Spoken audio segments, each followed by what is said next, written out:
Hi, Saba. Hi. Hi, everybody here. We are delighted actually to have Saba Diwan with us this evening. And we'll spend a little time chatting with her about her artistic journey. And it was great we started with this clip because I was just thinking, no matter how hard and how much patriarchy and its associated powers try to ignore, erase, silence the desires and destinies of women, they somehow find a way to come out.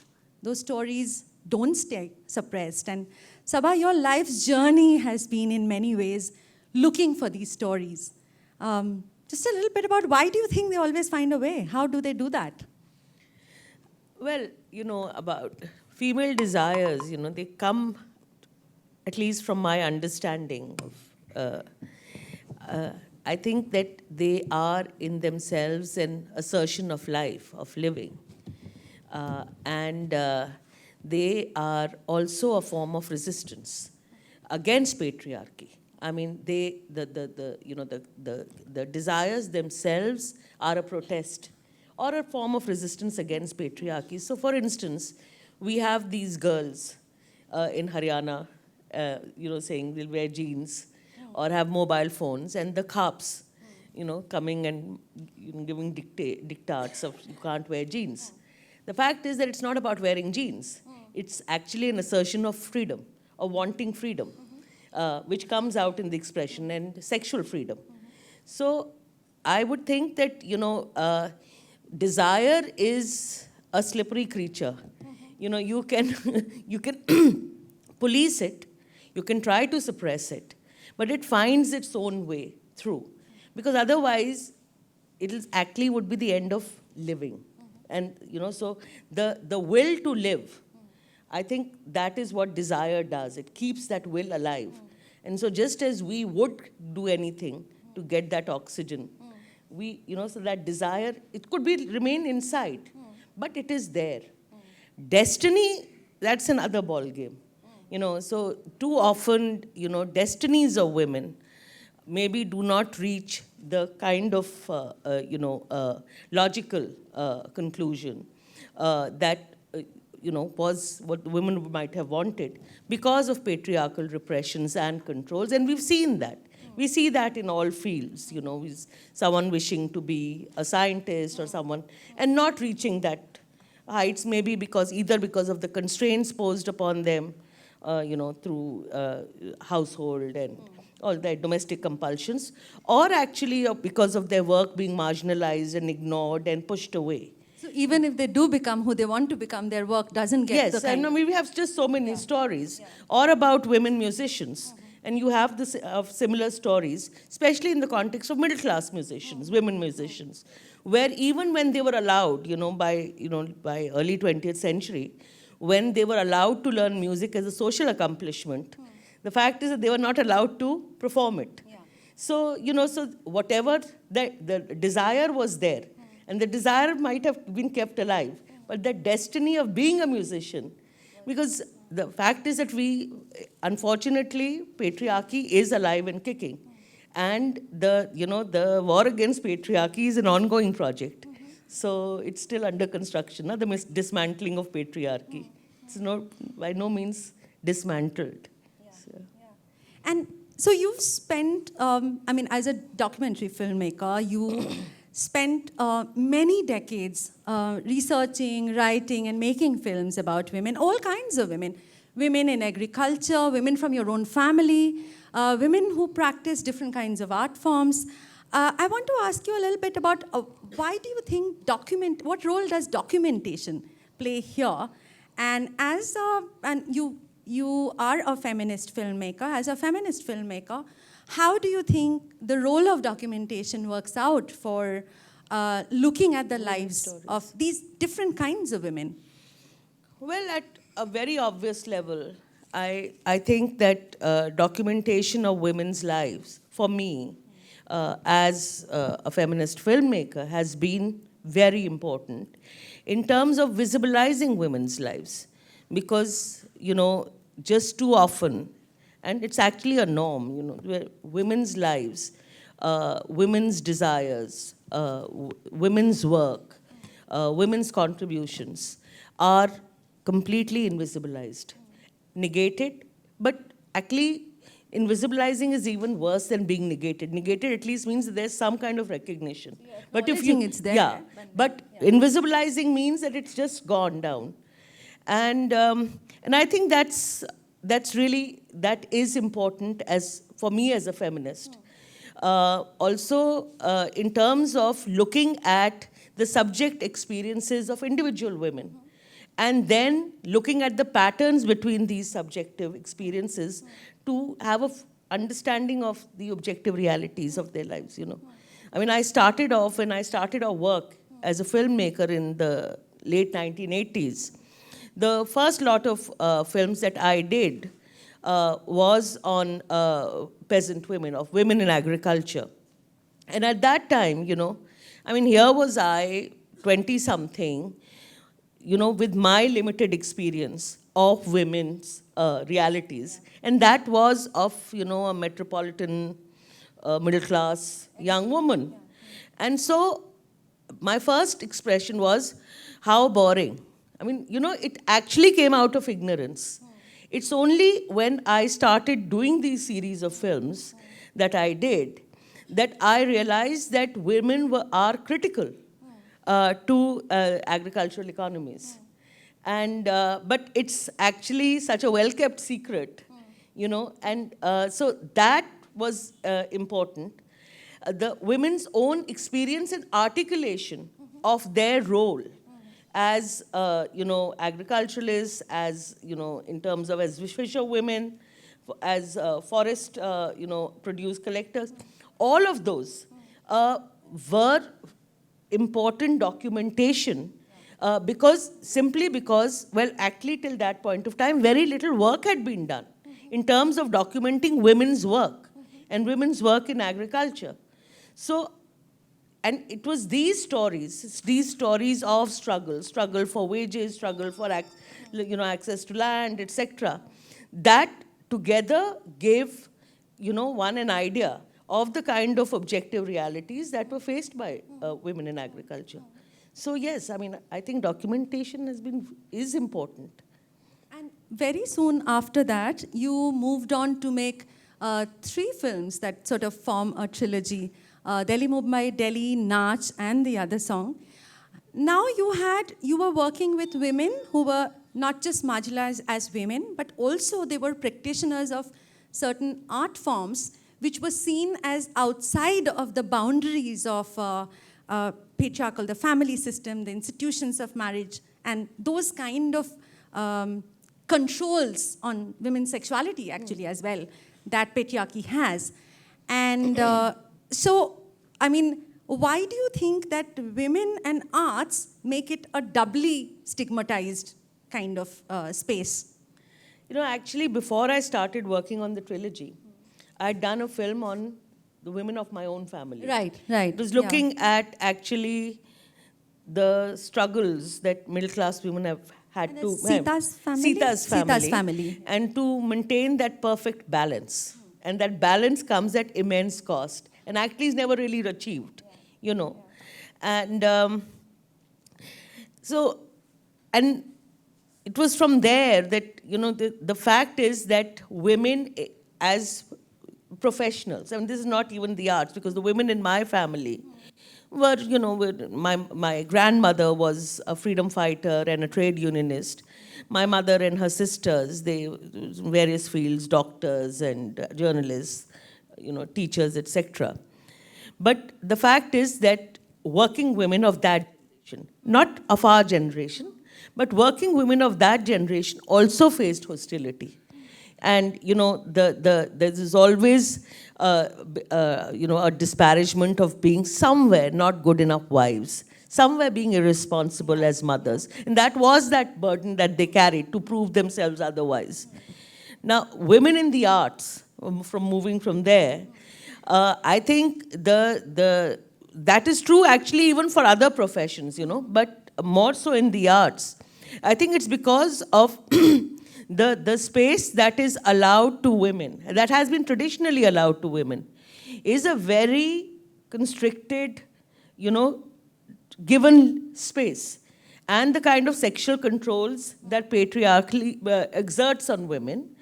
So the kind of rigor that is required for the professional practice of the arts, that is very threatening to patriarchal controls. The riyaz that is allowed to a man cannot be allowed to a woman. And as far as women performers like Tawafs, or the Nautanki dancers, and now of course bar dancers. Well, Tawafs actually, they were the original public women, and they carried the double burden because they were the other of the other. I mean, women were the other, and they were the other of women. And the fact that they were out, accessible to all men, out in public gaze, and outside of that, marital sexuality, I think that itself made them threatening figures, alluring figures, figures who enjoyed a certain place in society, and yet representing a threatening sexuality nonetheless.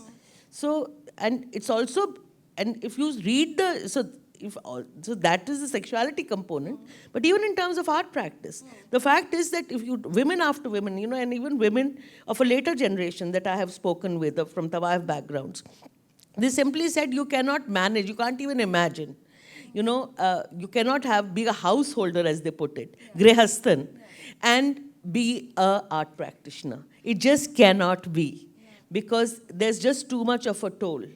And the kind of, single-minded concentration that is needed for, perfecting music, that is not possible with managing all the other duties and responsibilities expected of women. So I think for all those reasons, the arts have been a threatening area for patriarchy as far as women are concerned. And you also, in an interview, I remember you said something about that, the fact that the women who were in Parda before, like these were the first public women, right? The women who were in Parda were now coming out, and there was this concern that they shouldn't be mixed up. With, so you're mistaken. In some way, women from families like ours who were struggling to come out, their struggle stigmatized the public women further. Absolutely. I think there is no running away from it.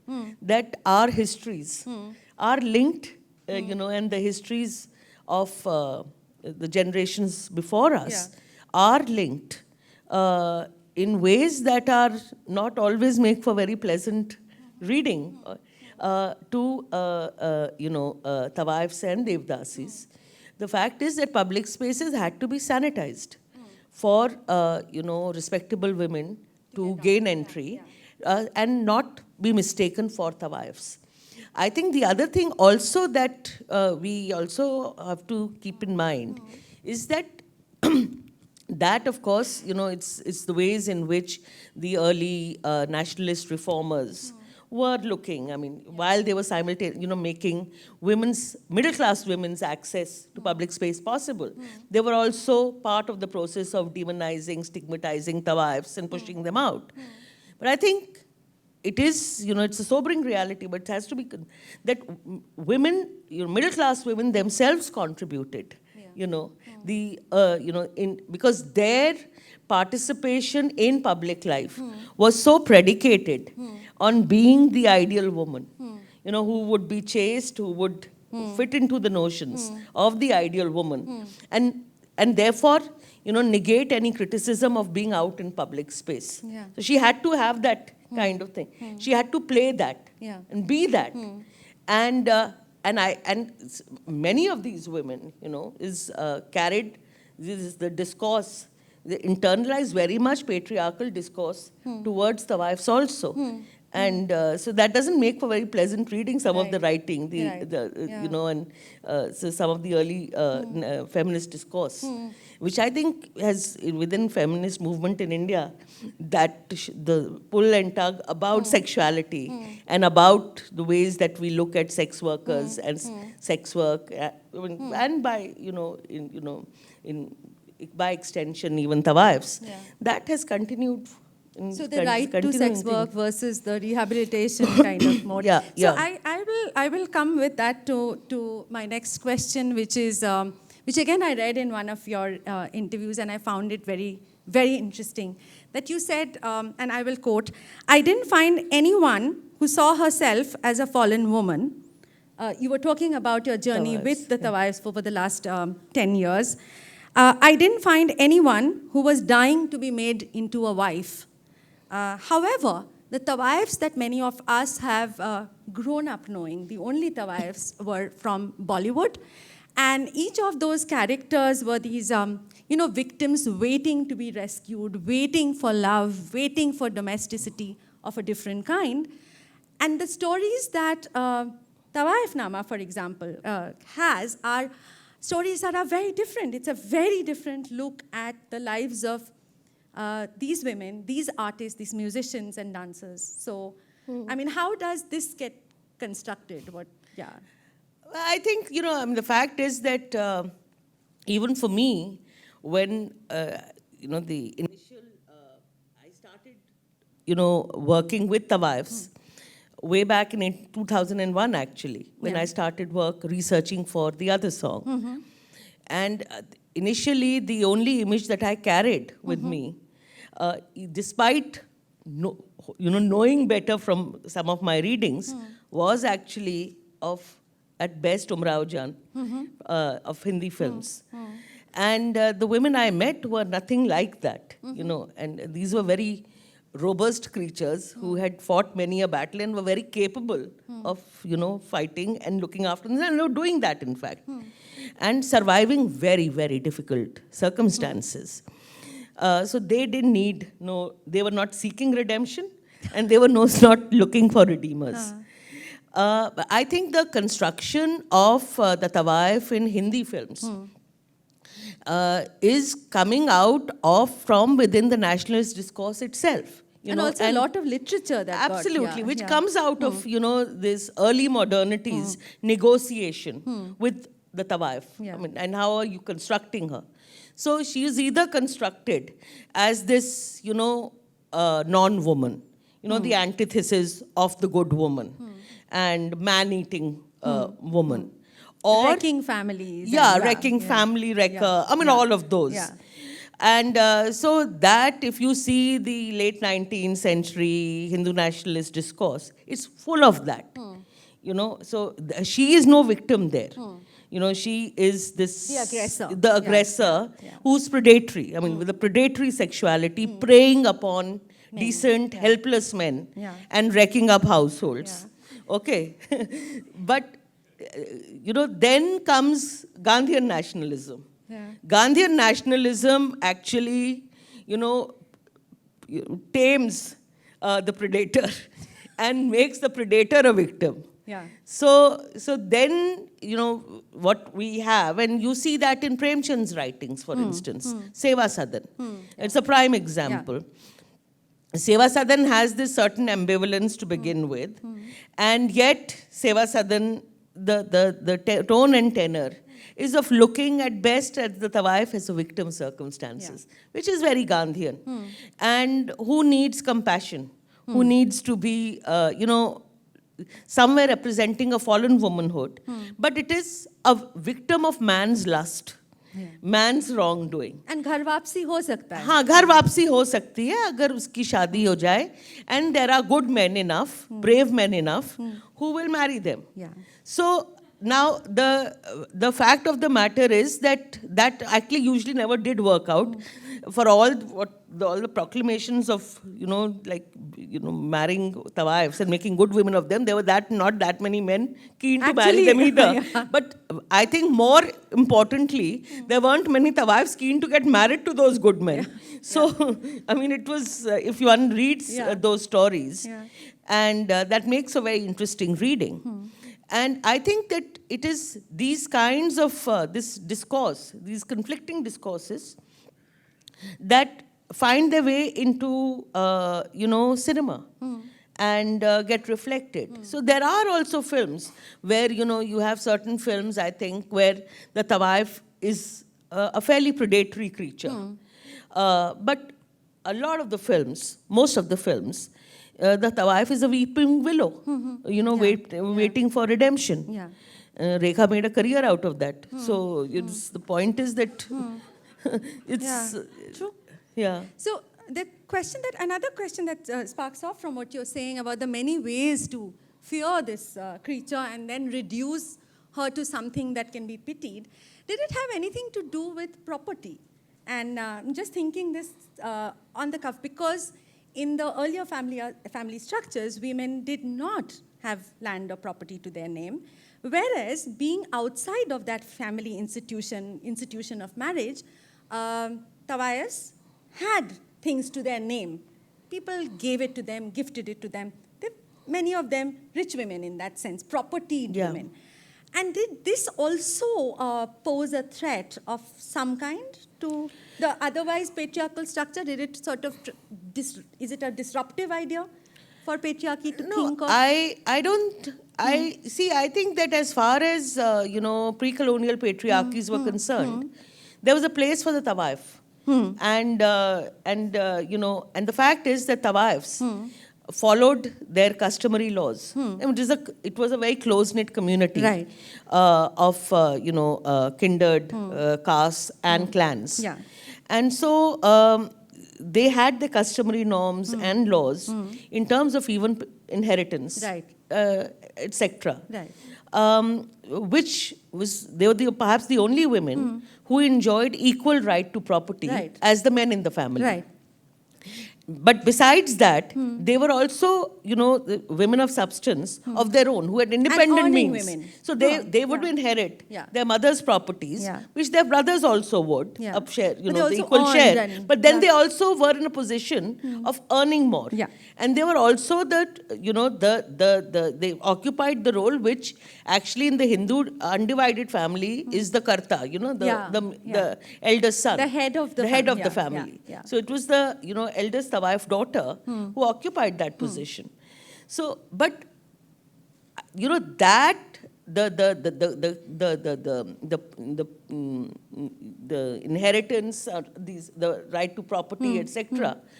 Those that position was being eroded in any case by colonial lawmaking. And that started much earlier. The process started, accelerated, and actually by post 1857, where with the refiguration of laws into Hindu law, Muslim law. Tawaifs, the state did not recognize customary laws. And Tawaifs, along with the other communities of women who did not practice non-marital sexuality, like Devdasis, they were put under patriarchal laws. And so in that sense, that process of their positions of power and that was being eroded in any case. That process was happening, and it contributed significantly to the ways in which the Tawaif cultures, Tawaifs were, the base was eroded. And so again, coming back to this book, this has been a long time coming, and I was just thinking, Tawaifs, courtesans, most often are referred to as companions of men. That's where the stories begin and end. But you, as a woman filmmaker, feminist filmmaker, somebody who comes from a middle-class, educated sort of background, you walked in and over these 10, 15 years made the film first and then the book. What has been your experience of friendships, love, sexuality between women in these kind of homes? Well, I would say that actually, my experience has been that the primary relationships between former Tawaifs is with other women. And that was actually interesting revelation for me. Because, one constructs them so much only in relation with their male patrons. That the fact is that these are women who belong to a very closely knit community. So there's a great sense of community, first of all, and a differentiation between us and the outsider. So you either belong within the community or you didn't. And even if the state did not recognize their customary norms and customs, they followed those nonetheless. To the extent that they could, but there was such an onslaught on their entire culture and lifestyle that, I mean, that was a different story. But what, through the stories that were passed on to me and through my own experience, actually, of, being and having the privilege of, being accepted and being with Tawaif families for periods of time, their closest relationships with women in their own family, it could be with their mother, aunt, sisters, daughters, but also outside the family with other, and as they would say, ye hamari saheli hai. And it's not, yeah, and it's actually, I've got into, so much, so many women would introduce each other like that, or that ye hamari khas hai. Khas hai. I mean, that is that she's special to me. Yeah. Now, whether those relationships in some cases were also sexual, they could have been. I did come across at least one story, which was about the sexual relationship of a Tawaif with another woman. But definitely there's a great level of emotional intimacy. I think markedly more than that I even see from within, say, the women on my own circle. Because I think it's also because they see themselves so much. There's the construction of themselves as a community of women, I think helps to forge those close ties. Yeah. And also because a shared sense of suffering. Yeah. That I think also is important in terms of forging closeness. Yeah, because they are their only support structure, each other's support structure. Right. When the police comes or they're being harassed, then it is the other Tawaifs who come to their rescue. So those are all the many factors why their closest relationships are with other Tawaifs. And so, as a woman filmmaker coming from a, within quotes, respectable family, middle class background, what were your challenges in these years to, like, sort of, did you have problems, or did you encounter sort of differences? No, my problems, I think, the challenges were mostly self-made. In the sense that it was my own inhibitions and my own preconceptions in the very initial years about, because this was, after all, if I was new to them, they were new to me. And, there's one thing to say theoretical understanding, but another in terms of, I remember, I mean, very honestly speaking, if, I can share, that the first time I was invited into the home of a former Tawaif, I had that hesitation in terms of, I mean, I was also much younger, but the fact was also that there was also this hesitation of, I'm alone, is this safe? Actually, those thoughts did cross my mind. I mean, the fact is I still did go and it was all right. But yes, that hesitation was there. And so I think it was just, so those inhibitions were mine. Yeah. It was, I think actually working with the community, I just felt so looked after, and so actually protected in a strange way, and even in ways that were not needed. I can also take care of myself, but there was this protectiveness, and it was very sweet. It was like somewhere from their perspective, and I started understanding, because I was this middle class woman, I was somewhat like I needed protection. So there was that certain victimhood was being bestowed upon me, which is usually bestowed upon them. You see, because I didn't know the world.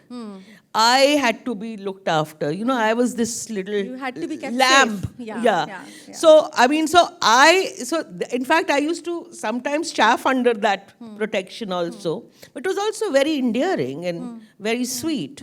So I was, I mean, in Banaras, of course, there are, the traditional quarters where the Tawaiffs lived, and some of them still continue to have their homes there.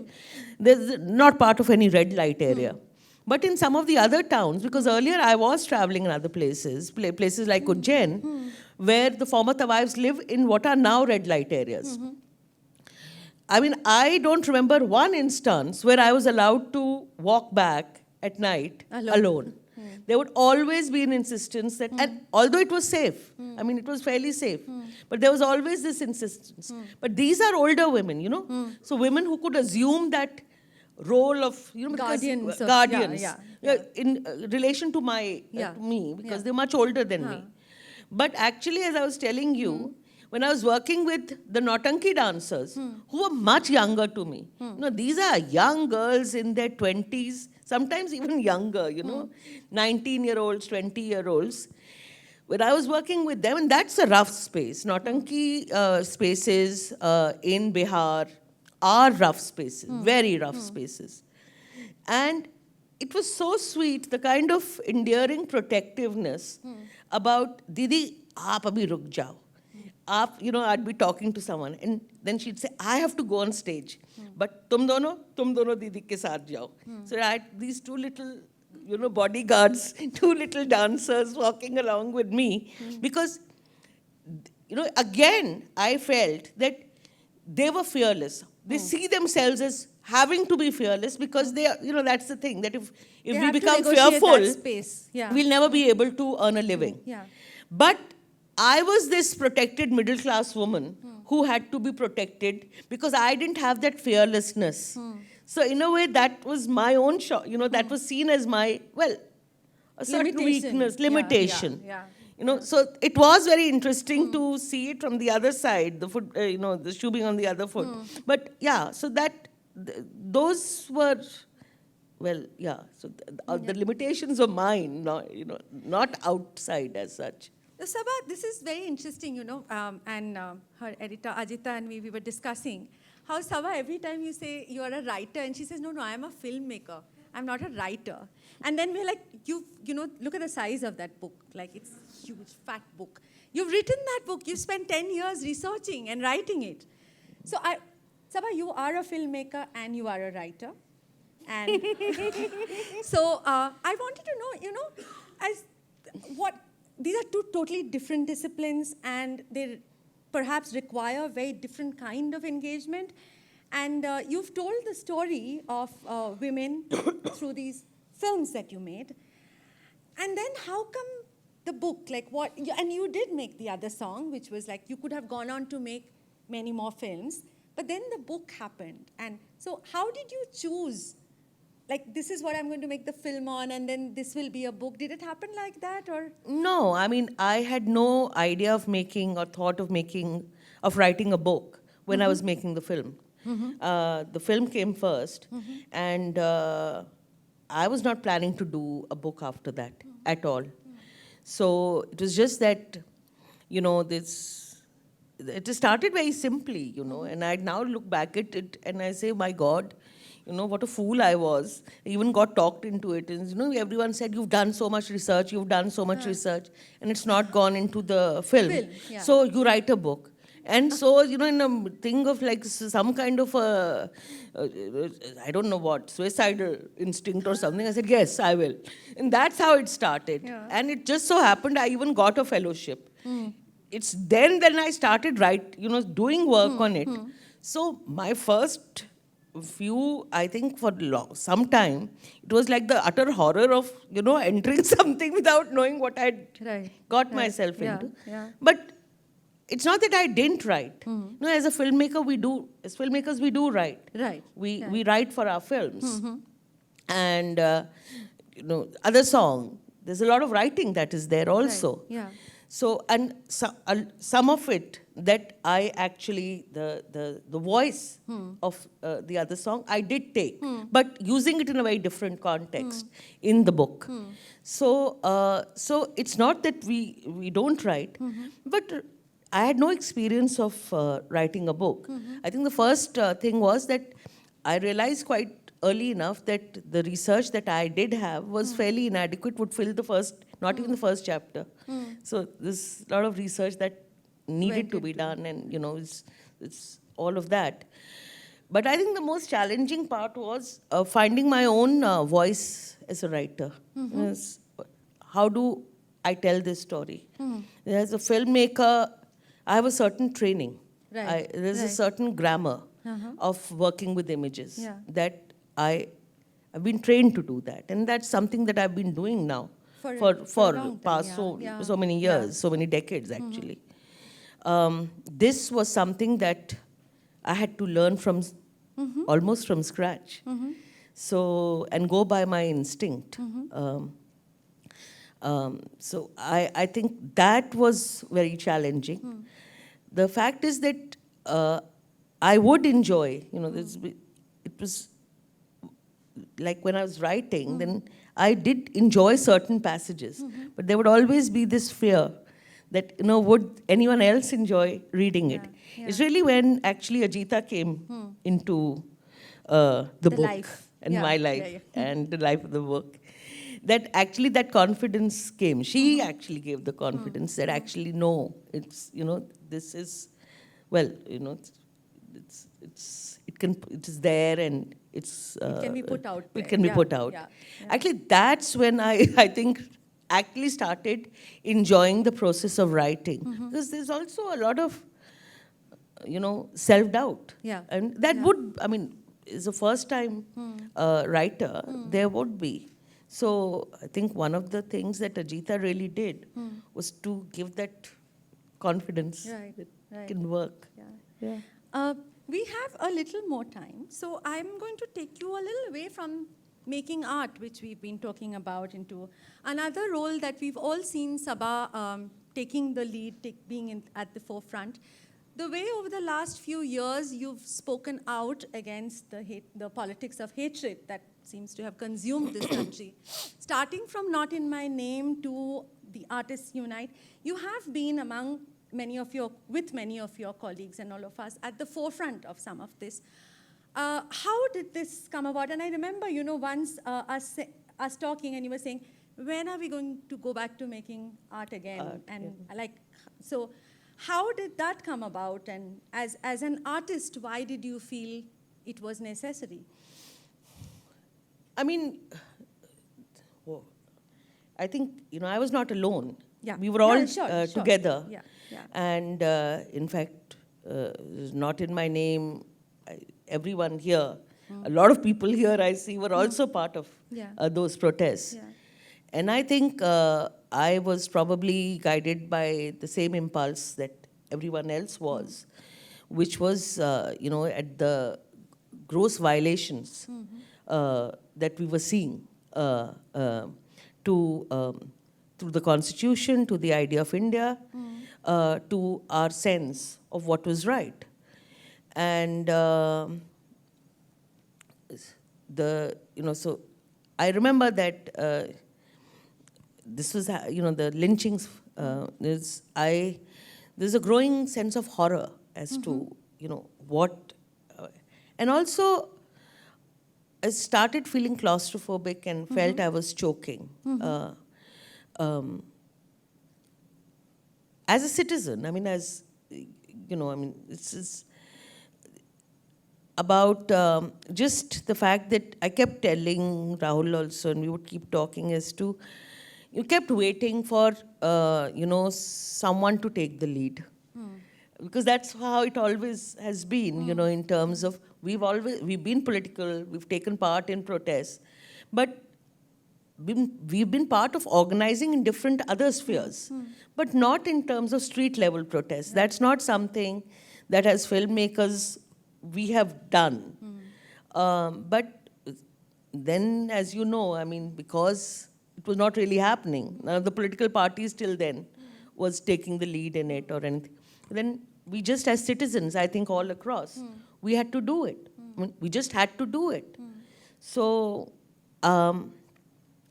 as an artist, I just feel that the unleashing of hatred and the violation of all democratic norms, I think that is threat to creativity, to the arts, and the arts cannot survive.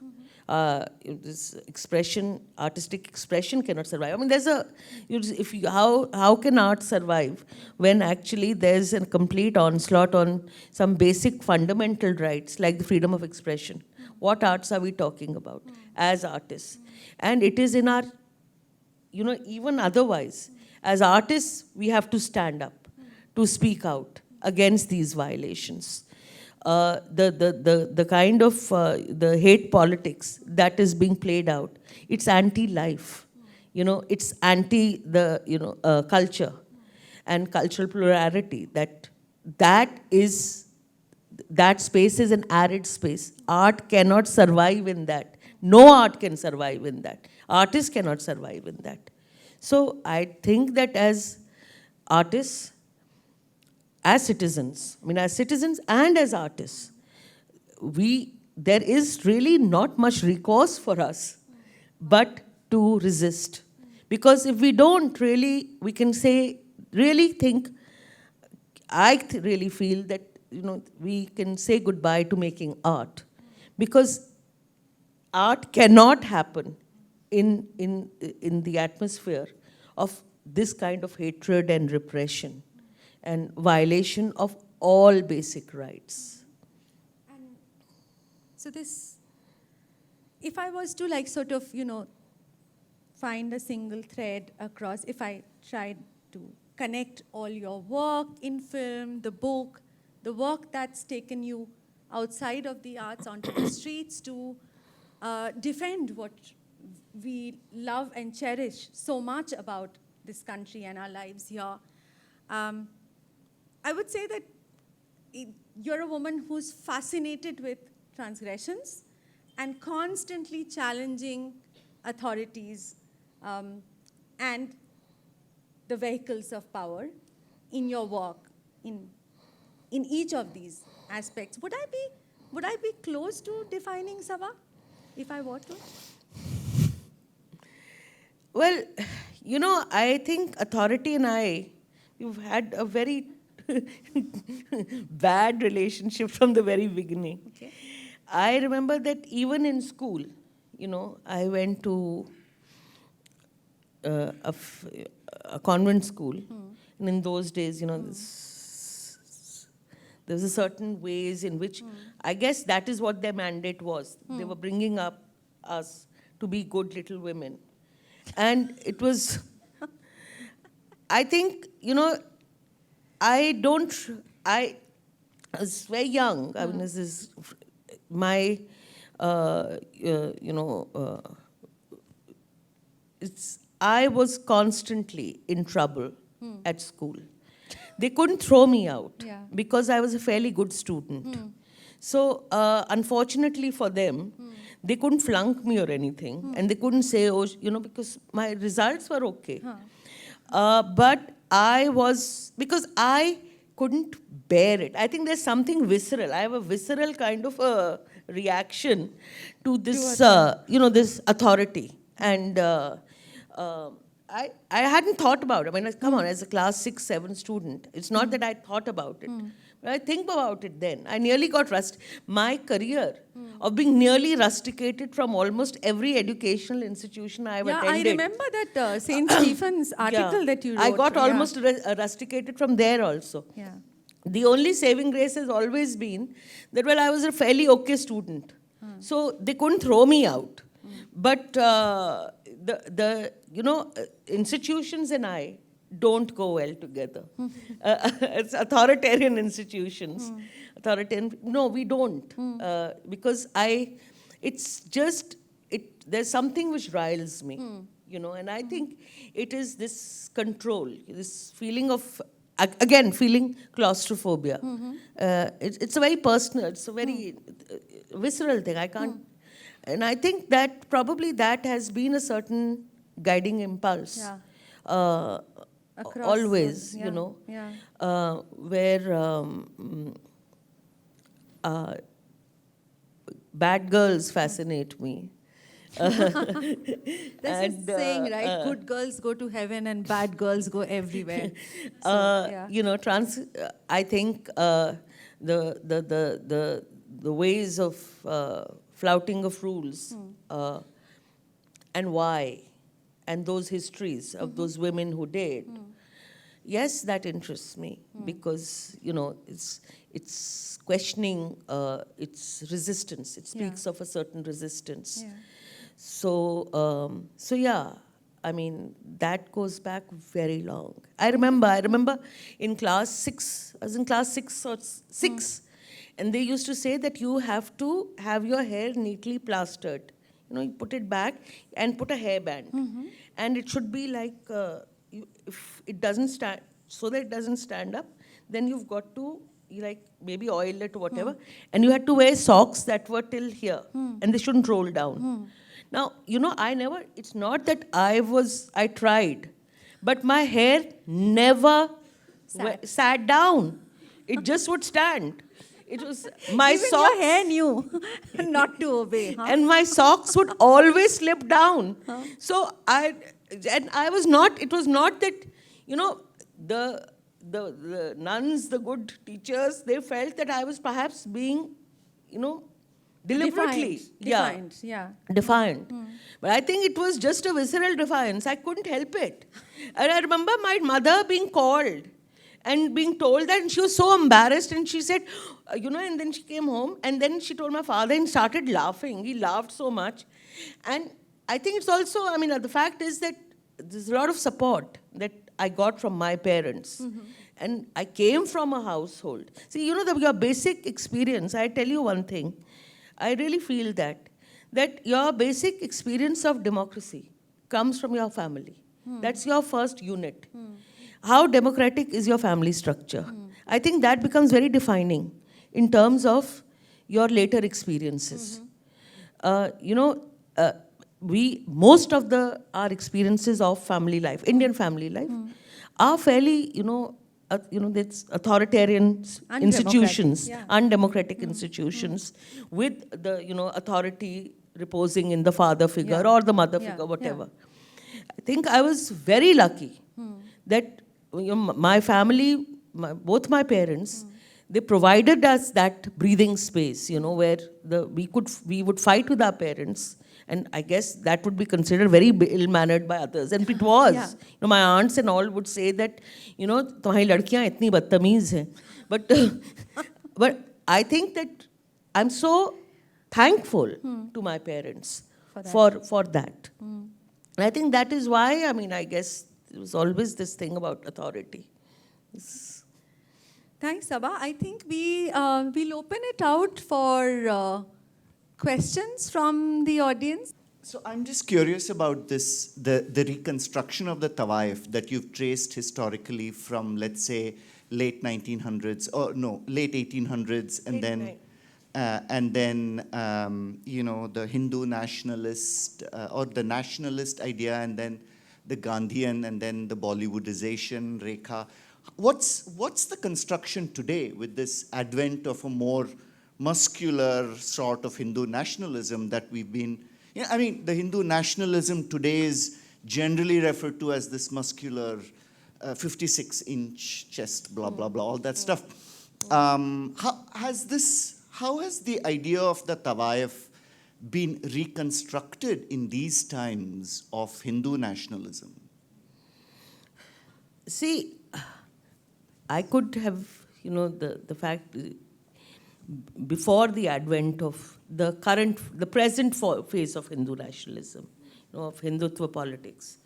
The fact is that, in contemporary times, the Tawaif had been rendered a fairly harmless creature.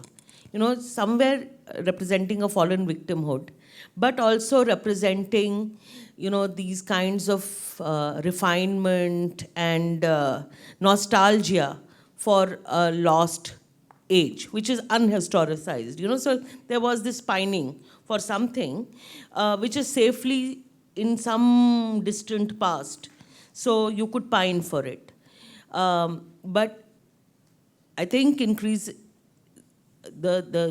ways that, as far as Hindutva politics is concerned, not that there has been any direct referencing on Tawaifs, but the kind of extreme curtailment on the rights of women and women's sexuality that we see, be it in terms of university students or in the ways in which they construct the ideal woman also, and their expectations of the ideal woman. The ideal woman can work.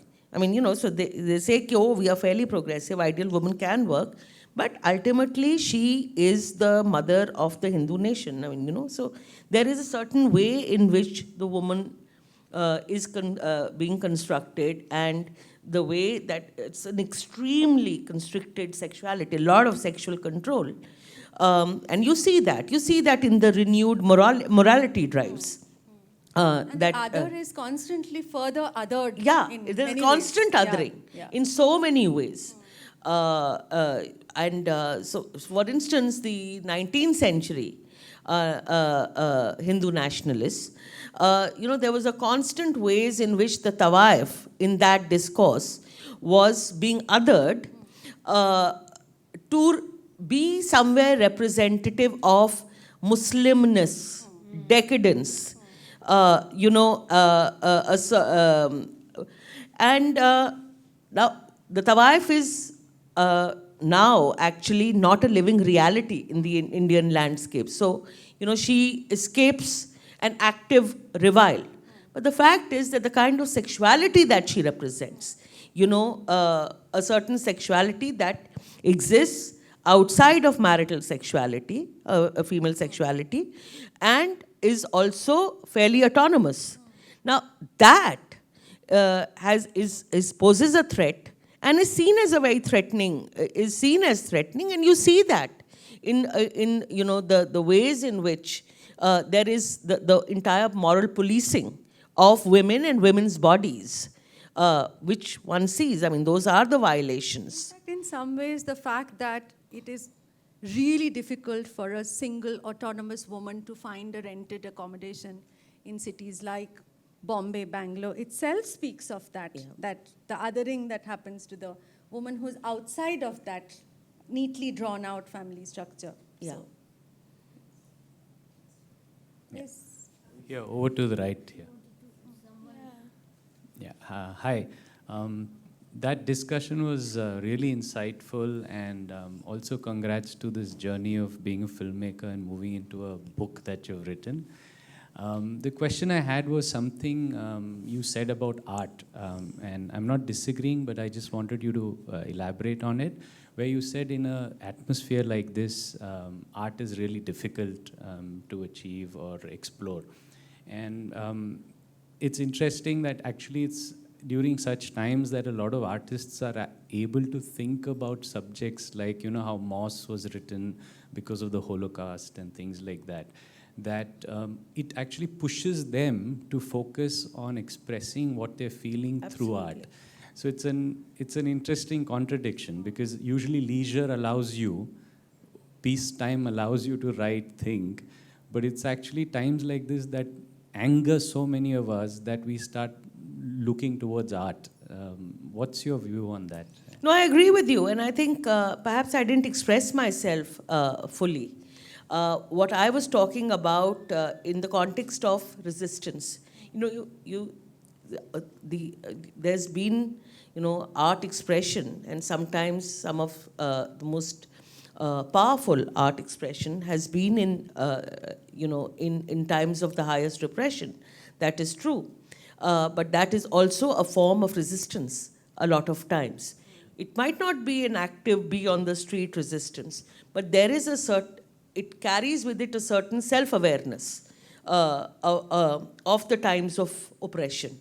What I was talking about was in the context of you cannot live in a bubble as an artist in times like this, because that luxury will not be allowed to you. The kind of, the times that we are in, of course, as artists, we do not stop creating art.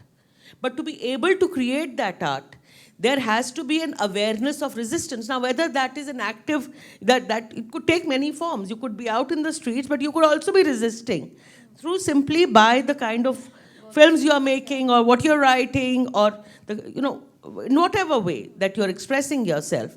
That too is resistance. And it might not be of the narebazi kind of art, but there is the ways in which art resists. It simply could be in terms of speaking for life, for in looking at presenting a certain different vision, which I think is being critical. Yeah. So I think it was not my contention that art doesn't happen. It's just that you cannot afford as an artist to say, oh, I will just make my art, because what will you make?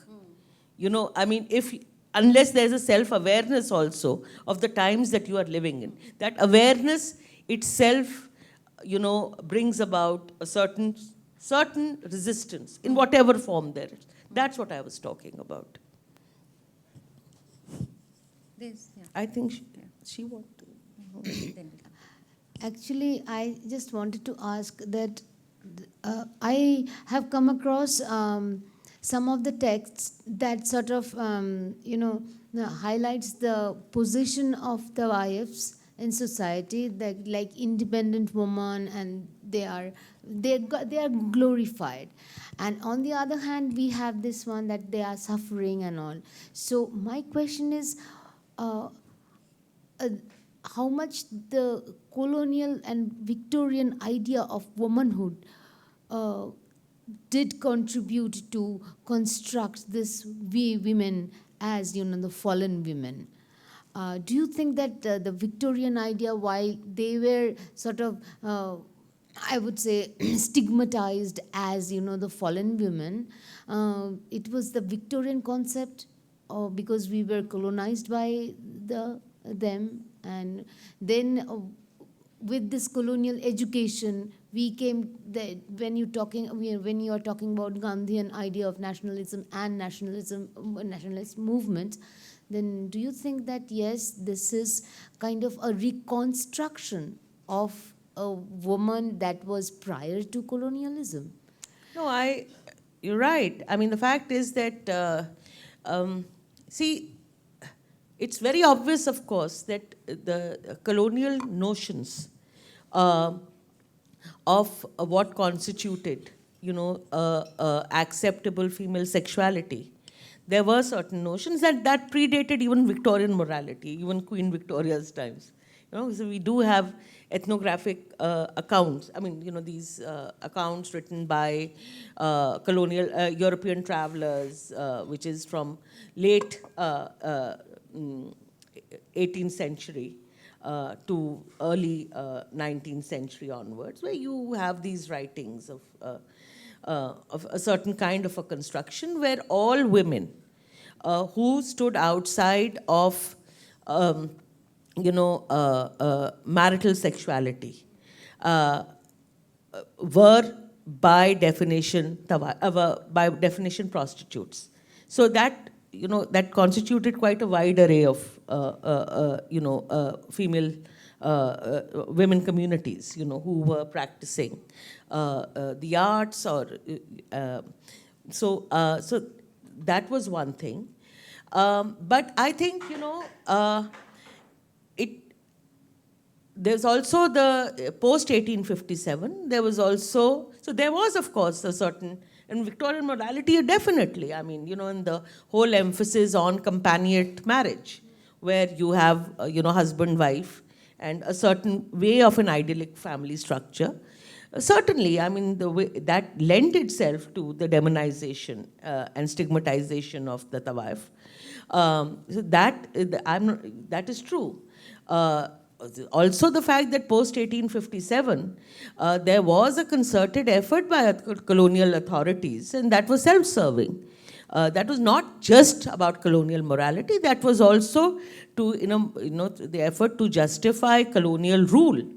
And to paint, Indian society and the ruling class as quote unquote inherently decadent, effete, steeped in these pleasures. And one of the most frequently used tropes in that was the open presence, as they said, of these prostitutes in public life, in the courts, on festive occasions, in so-called respectable homes, on the occasion of celebrations, etc. So definitely, and colonial lawmaking went a long way in eroding the status of the wives. But I think that is only part of the story. The story is also the fact that nationalists of all hues, maybe largely because they internalized, because of, most of them came from, studied, part of English education, internalized a certain morality, and therefore, pretty much their attitudes towards the wives and other women coming from similar backgrounds were extremely hostile. And, and is very, very, the whole effort at shaming and pushing them out and revile. And then, modern India, the modern independent India, actually, independent India didn't treat them better either.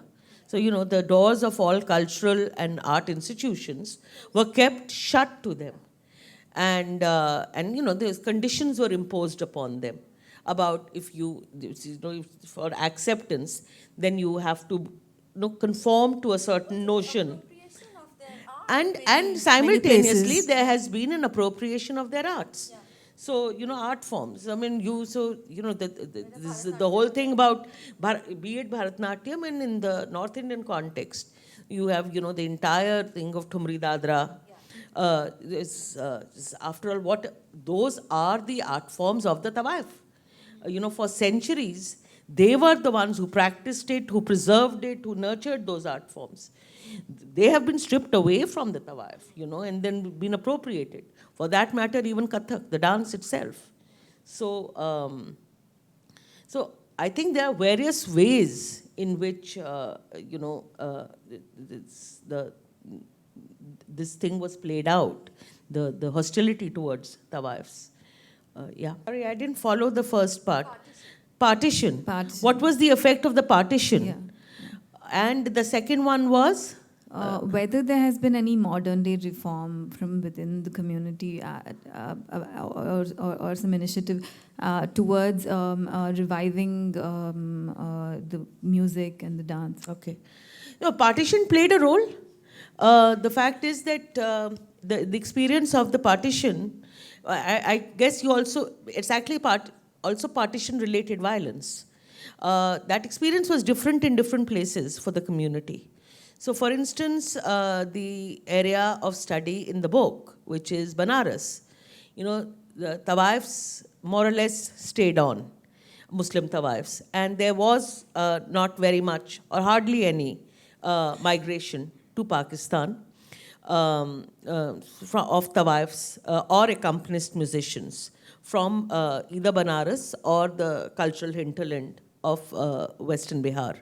But for instance, in Delhi, some of the biggest Tawaifs, who they had to vacate their houses and hide in the ruins of Mehroli,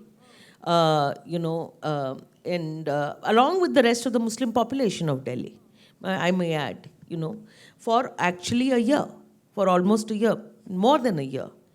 And in their absence, they were branded as spies, and their homes were taken away because they were taken over by the refugees from the other side, who, of course, in their own ways, were dispossessed, carrying that anger of dispossession. I mean, it's a tragic, terrible times. And then the Tawaifs from Delhi, for instance, they had to enter into long years of litigation to get back, reclaim that property. And the fact that they were Tawaifs didn't make it any easier for them to reclaim those properties. See, so that was the thing. Many of the Tawaifs from Lucknow or Delhi, then who relocated and went to Pakistan, I mean, they had to find new patrons and survival mechanism. The treatment of the arts in Pakistan, not that that was very exemplary either.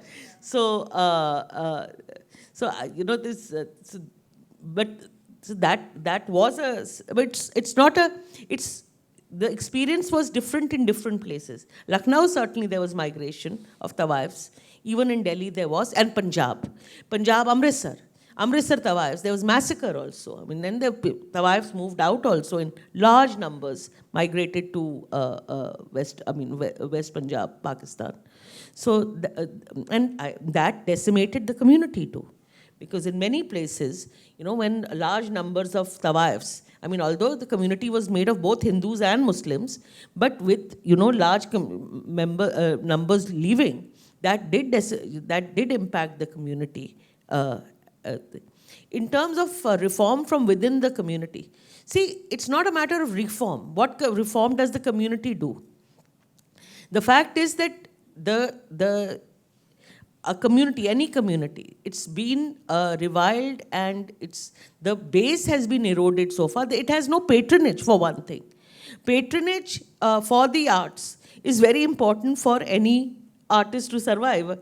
This IFA here, but so the point is that in whatever form, you artists, there has to be a patronage structure, support.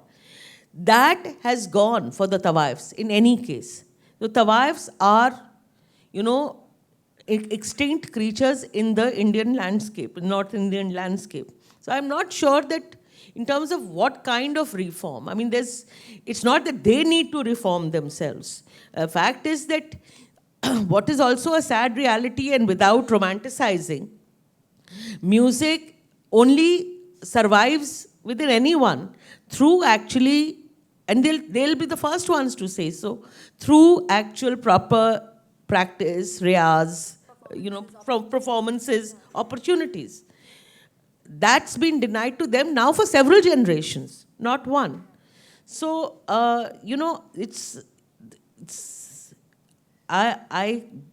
think that what is the perhaps the best that we can do is perhaps just, if the kind of the contribution that Tawaifs have made actually to the arts, that's acknowledged and recognized. I mean, that is for us to do, not for them to do anything. I mean, that's the reform, it's actually we have to do. That should be recognized and given its rightful due. That is important. The stigma and shame has to go. And that is an attitudinal change. I mean, it's not just in relation then to Tawaifs. I mean, that is the ways in which you construct female sexuality. It's not about just Tawaifs. Now, there's an entire ways in which our morality looks at women, how we construct women. I mean, that we are talking about attitudinal sea changes. I hope that changes. Saba, I was very curious about, right here, the reciprocities between text and community, the writings that you were generating about certain communities. Were you able to take it to the communities and share it with them? Oh, yes. In almost all cases, I've worked very closely with the people who I film with. So whether it be from the earliest times when I was, the series of films that I did, we did actually. My partner Rahul and I, we co-directed those films together. That has been something that we've always done. And it's very enriching also for us as filmmakers to go back to the community with the film and see what works. But and that's happened in all the films I've worked with. I did film with these adolescent girls, which is an early film. It's called Bar for Snow. It's also about female desire, adolescent female desire, of the desire to go to the mountains and seeing snow and playing in it. So there again, I mean, there's working very closely with the girls, and then the first screening of the film itself was for the girls. As far as the trilogy was concerned, it was all the more necessary because the very core of trust lay in them having that faith in me that I would represent them in ways that they were comfortable with. Being truthful, but also that they should be comfortable with. So it is a fine balance to maintain. In that case, in the case of the trilogies actually, the rough cuts were shown to the people who were in the film. And in fact, the other song has an entire sequence of one of the characters watching the rough cut, watching herself and responding to it. And they had to actually say that they were comfortable because this was very, very important. They had to be truly comfortable with the film and how the representation was. And actually there, I really did feel that, as a filmmaker, my primary duty really was that. And so, yeah, that's how it's always worked. Thank you. Thank you, Saba, for this wonderful evening where you took us through this whole body of your work, talking Thank you. about politics of body, the negotiations with power, the different histories of these artistic practices, and most of all, the agency in these transgressions. And thank you for being such a wonderful audience and the well thought through questions. Thank you. The book, Tawaif Nama, the book is outside. Please take a minute to look through it. And if you look through it, you will certainly buy it. Thank you. Thank you, Arundhati and Saba, for that wonderful conversation.